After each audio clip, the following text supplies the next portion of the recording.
I want you to know one thing. You know how this is. If I look at the crystal moon, at the red branch of the slow autumn at my window, if I touch near the fire, the impalpable ash or the wrinkled body of the log, everything carries me to you, as if everything that exists, aromas, light, metals, were little boats that sailed towards those isles of yours that wait for me. Well, now, if little by little you stop loving me, I shall stop loving you little by little. If suddenly you forget me, do not look for me, for I shall already have forgotten you. If you think it long and mad, the wind of banners that passes through my life, and you decide to leave me at the shore of the heart where I have roots, remember that on that day, at that hour, I shall lift my arms and my roots will set off to seek another land. But if each day, each hour, you feel that you are destined for me with implacable sweetness, if each day a flower climbs up to your lips to seek me, ah, my love, ah, my own, in me all that fire is repeated, in me nothing is extinguished or forgotten. My love feeds on your love, beloved, and as long as you live, it will be in your arms without leaving mine. So that was If You Forget Me by Pablo Neruda. We had to study Pablo Neruda in high school, and it was one of my favorites, and it still is. I went through 130 poems or something like that, and that one was still the one that stood out.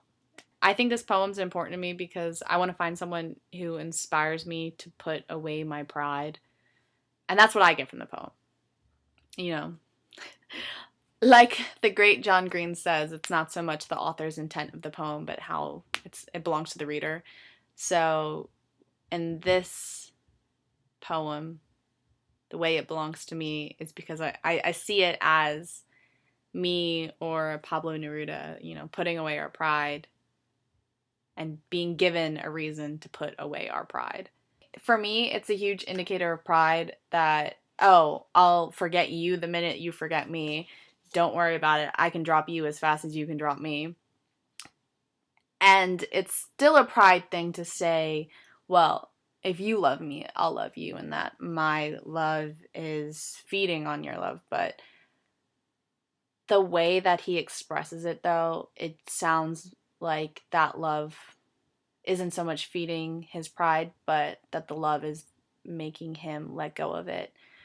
If he had changed the last verse of the poem, it could have still come off as pride. Really, for me, I perceive it as letting go of it. So I guess you know now, I'm a very prideful individual. I'm finding myself in a situation where I don't care anymore.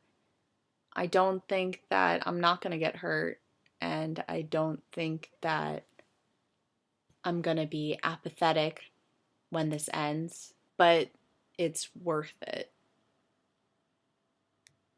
I feel myself letting go of that pride, and it's interesting because it's scary, but it's not scary at all.